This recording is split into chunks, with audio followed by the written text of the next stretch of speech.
Okay. Okay.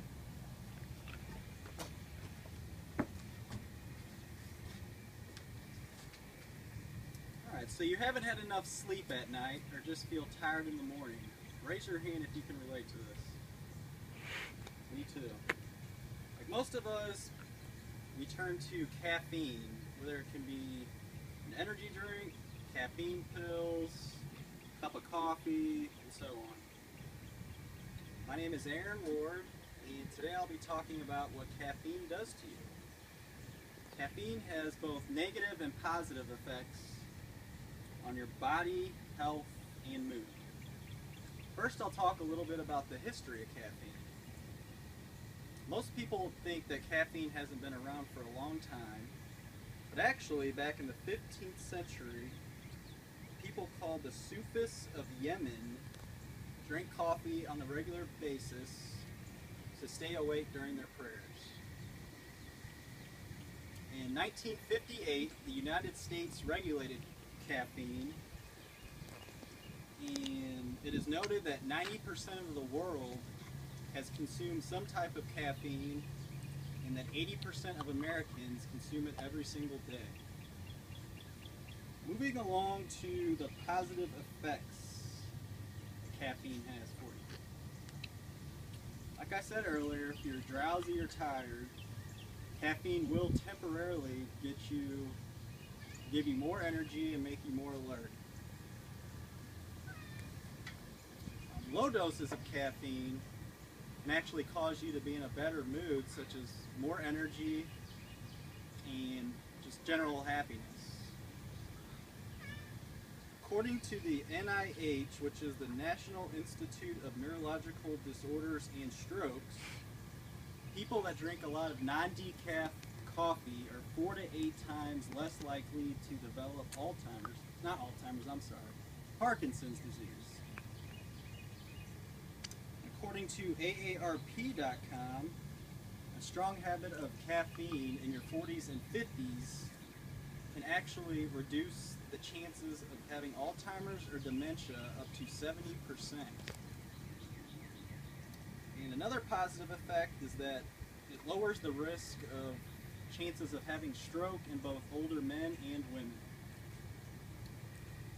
Now, moving along to the negative effects that caffeine has for you. These next 4 facts are coming from a source called Healthline.com. Consuming caffeine does increase anxiety and disrupt sleep patterns, as it is a vicious cycle. You'll have restless sleep, and then rely on caffeine during the day for your fatigue, and then just more insomnia after that. Caffeine and headaches do have a very complicated relationship. Drinking a lot of caffeine causes you to have headaches, but at the same time, if you are used to having caffeine every day and then suddenly go off the caffeine, that can cause you to have a headache also. It also raises the amount of acid in your stomach, which can cause you to have an upset stomach or even heartburn.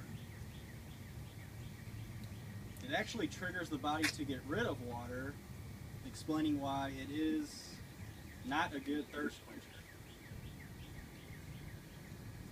For individuals with high blood pressure or heart problems, it is not recommended to drink a lot of caffeine, as it can cause your blood pressure to rise and also make your heart work faster. For pregnant women, drinking a lot of caffeine can cause your baby's heart rate to rise, along with the metabolism, and you have not a more better chance, but you have pretty much a more better chance of having a miscarriage, as bad as it sounds. What it actually does, caffeine, it flows through your bloodstream, and eventually it will cross into, help me out, when you're pregnant? The placenta, exactly. It goes through your bloodstream and eventually it crosses into your placenta. So it's recommended for women who are pregnant to drink as little caffeine as possible. In conclusion, as caffeine has been around for hundreds of years, and it is socially acceptable by society as a go-to for drink if you're tired or drowsy, it is important to understand both the positive and negative effects it can cause on your body. Caffeine can either cause a health problem or prevent a health problem. Does the good outweigh the bad?